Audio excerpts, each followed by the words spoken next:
What's going on, everybody? Shonen Express here, delivering to you my top 10 anime and manga mentors. Now, I define mentors as someone who has been in a teaching or guiding role to the main character of the story. So while maybe some characters are in a guiding role to other, characters throughout the story, if they're not guiding the main character, I won't count them. So characters like Might Guy from Naruto, who is essential in mentoring Rock Lee, won't be in this video because he's not essential to mentoring Naruto, the main character. So that's kind of the rules that I'm going to set forth just to kind of keep this list streamlined as we go forward. But without further ado, let's get to number 10. Regan 氏が現れました。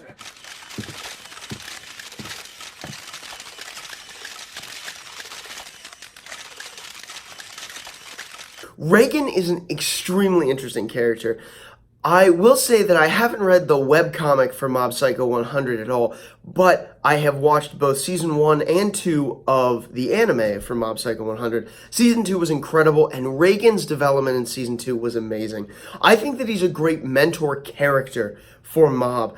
One of the reasons why I didn't put him higher on this list is because of the relationship that he has with Mob. How it's not necessarily as mentor-like, maybe as some of the other characters that are higher up on this list, but I really think that Regan does a great job of really caring for Mob, especially towards the end of Season 2, and I really love the way that he mentors Mob throughout both Season 1 and 2. I think he's a great character, and so he definitely makes this list at number 10. Okay, you boys have a safe trip. Stop in and give me a shout the next time you make it to... Maze Hughes is incredible. Fullmetal Alchemist is one of my favorite manga of all time, and Fullmetal Alchemist Brotherhood is a great anime as well. And Maze Hughes' character is phenomenal in that.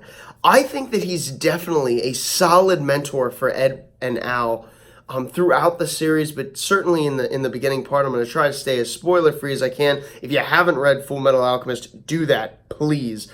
But Maze Hughes is an amazing character, a man who cares a lot for everyone around him, and definitely shows the great potential to be a mentor. One of the reasons why he's not higher up on this list is because he's not as crucial to the main character's lives as some of the other mentors higher up on this list, but he definitely deserves his spot at number 9.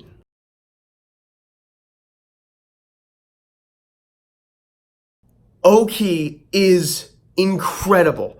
I actually had a hard time picking whether I wanted to do him or do Kyo from Kingdom, but I ended up going with Oki because I think he's the better mentor. This man is a fierce, combat-oriented warrior, but what really cements him, to me, as a great mentor is, and spoilers ahead, you definitely, if you haven't read Kingdom, this is definitely a spoiler, but his last moments on top of his horse with Shin shows me what a mentor is. He takes Shin up and he says, this is the goal. This is the view that a great general has. This is the view that you will one day have.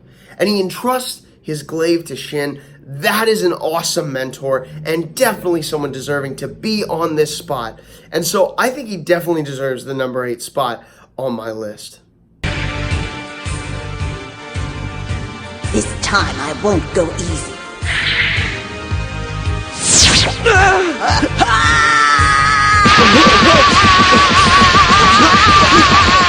Genkai is an amazing character as well. Throughout my life, I've seen characters that really that I can relate to, or that I know people that are like that. Genkai is one of those characters. My grandma, growing up, one of them, I felt very similar to the relationship that Yusuke and Genkai have. And so Genkai means a lot to me as a mentor character. I think that Genkai is an amazing character, and that roughness that she has with Yusuke, but the clear, caring nature there, I think is a really great mixture of kind of the gruff and the caring. I think Genkai's really great, and as a mentor, I think she's phenomenal. That's definitely why she makes it on this list at number 7.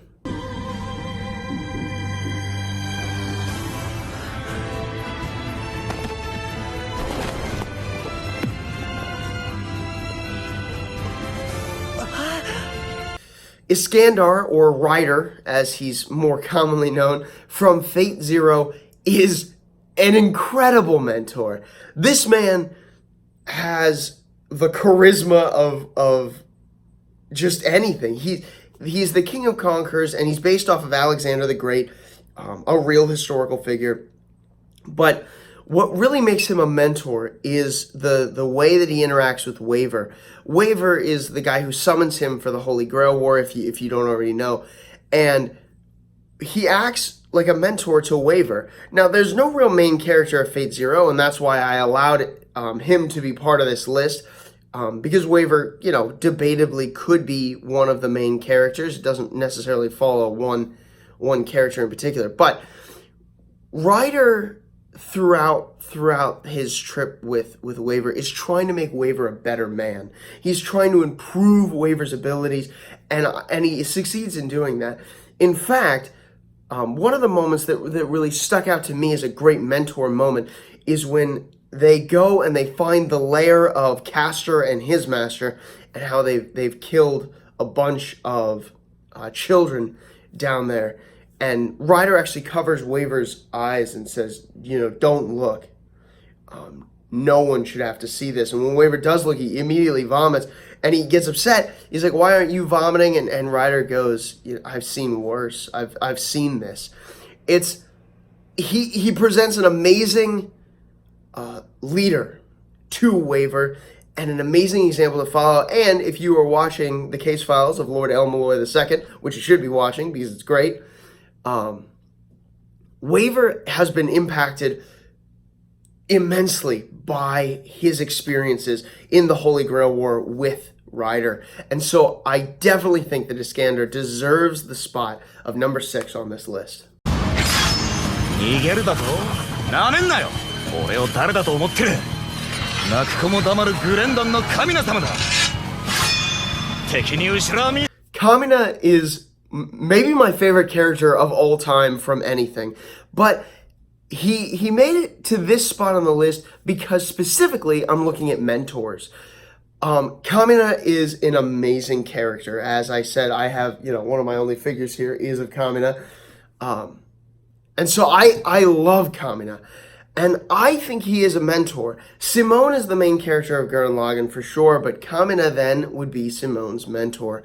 The way that Kamina inspires not just Simone, but all of Team Daiguren to fight harder, to reach higher, is amazing. Specifically, I'm thinking of the moments where Simone is also Gurren Lagann. Spoilers right now. If you haven't seen Gurren Lagann, go watch it. It's not that long, and it's the best anime ever. So go see that. But spoilers, definitely right after this sentence. Okay, here we go. When Simone's kind of upset about the relationship that Kamina and Yoko seem to have, and they're in that battle, Kamina gets out and, he says the line, "Let me see you grit those teeth," and punches Simone and gets him back into fighting condition. Kamina is a big brother. He is a mentor. And that moment comes back later with Rossiu, when Simone does the exact same thing to Rossiu later on in the story. That's what a mentor is. Someone to have an example of and to strive after. That's what I think is the most important thing for a mentor to have. Now, he ends up at number 5 because I don't think he is as good at the mentor role as some of the characters higher up on this list, but he definitely deserves spot number 5.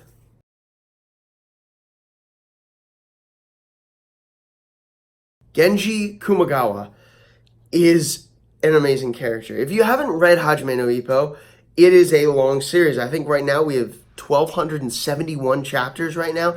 It's an immense series, so I understand if you haven't broken into that. It's a sports manga about boxing. I believe there's a couple animes too. I'm sure that they're really good too. I think I've seen clips and they look really good. But this man is an awesome mentor. He's the main trainer of Ippo's gym, and his goal is to train a world champion with tactics, and Ippo is his goal, is his goal, depends on where you are in the manga. But he has presented an example for Ippo to follow. He was a boxer himself. He is now an old man, obviously not able to box anymore, but his training is so influential, not just in our main character, but also we see in characters like Takamura. They fight. Takamura fights for Kumagawa. He fights for him because he was so impactful as a mentor, and I think that means a lot. At least when we're looking at what mentors are the best. So I think he deserves his spot at number 4 on my list.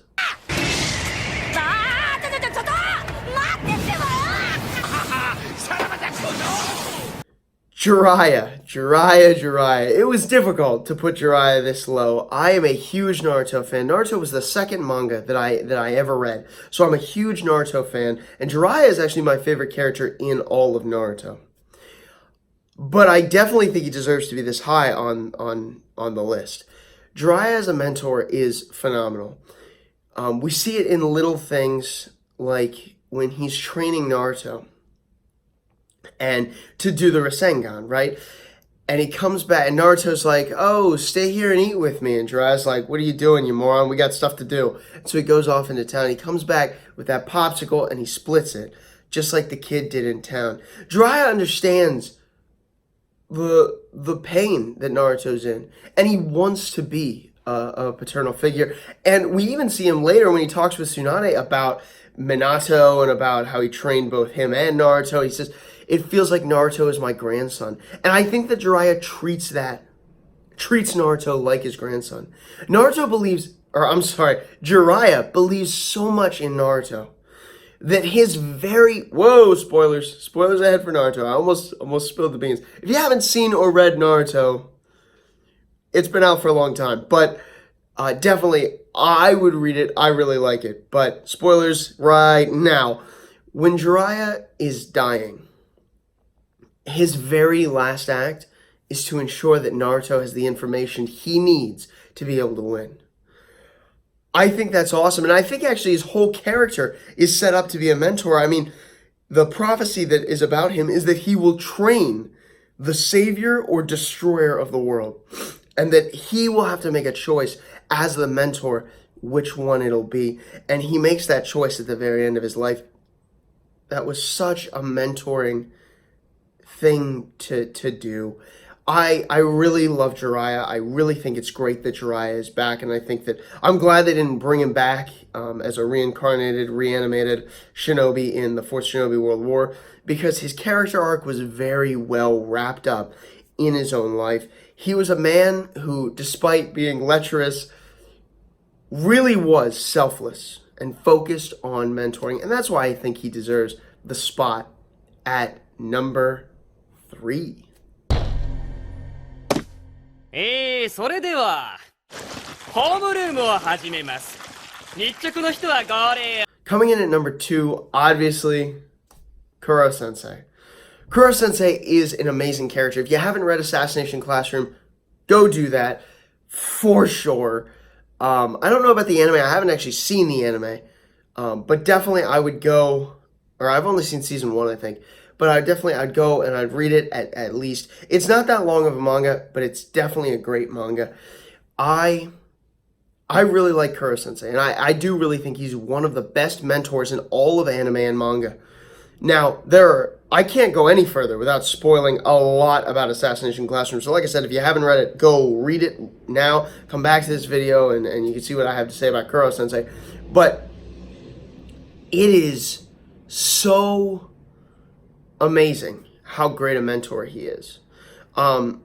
His whole goal is to teach Class 3E, if I haven't mentioned, spoilers are starting now, to teach them, knowing that he probably only has about a year until he self-destructs. And at the end, the very last scene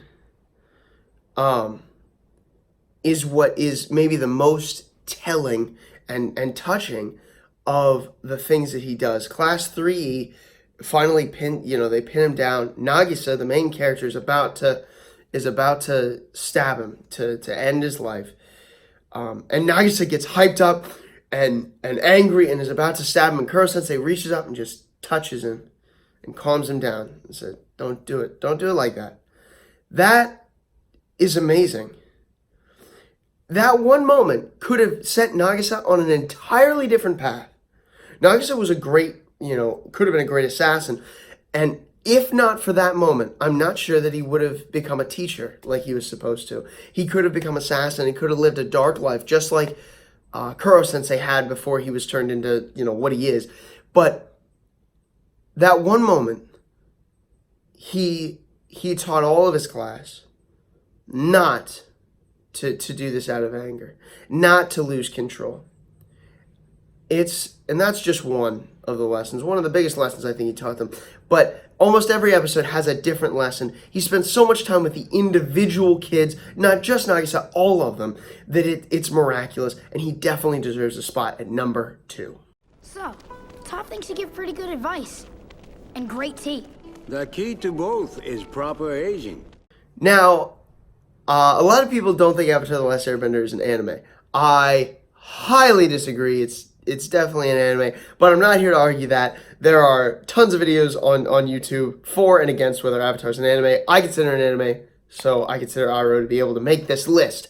Now, also, I think Iroh qualifies for this list because I believe he is a mentor, not just to Zuko, but to Aang as well, making him a mentor to the main character. And he is a main character himself, so I definitely count him. But all of that being said, if he qualifies for this list, he's the top of this list. No one has more touching mentor moments than Iroh. Iroh, specifically towards Zuko, is after his nephew. He's after saving his nephew, loving his nephew, and getting Zuko to the place where Zuko accepts himself. This is an amazing mentor. Iroh, and this has been mentioned before, I believe in videos that I've seen, but the prison scene where, spoilers for Avatar: The Last Airbender. If you haven't seen it, what are you doing? Go watch it. It's amazing. But during the prison scene where Iroh's in prison and Zuko comes to talk to him, the camera is always situated so that it looks like Zuko is behind bars and Iroh isn't. And that's because Iroh really isn't. In Iroh's life, he's not trapped, but Zuko is. And Iroh, as the mentor, makes it his mission to free Zuko from that trap. That's what makes him so amazing. And when Zuko does finally get free, despite backstabbing Iroh all the time, Iroh is just happy he wasn't lost. Just happy he didn't lose Zuko. Forgets all of the pain and just accepts him. That's what a mentor is. He won't give up on Zuko. He keeps fighting for Zuko. And that's why he's an amazing mentor and definitely deserves the number 1 spot on this list. That's all I got for you guys. Thanks so much for watching this video. If you have anything to say, leave it down in the comment section below. I'd love to hear what you have to say about this list. Do you disagree with my placements of these characters? Do you have other characters that I just didn't think of that should be on this list or you think should be on this list? Leave it down in the comment section. I'd love to talk to you about it. If you liked anything I had to say, please like this video and subscribe to my channel. I bring you manga reviews every single week for One Piece, The Promised Neverland, and Tokyo Shinobi Squad, as well as my weekly rankings. And since Shonen Jump is starting back up this week, expect review videos like normal to come out this week as well. So I'm so excited to be able to get back into that. Like I said, like and subscribe for more. But for now, this is Shonen Express, signing out.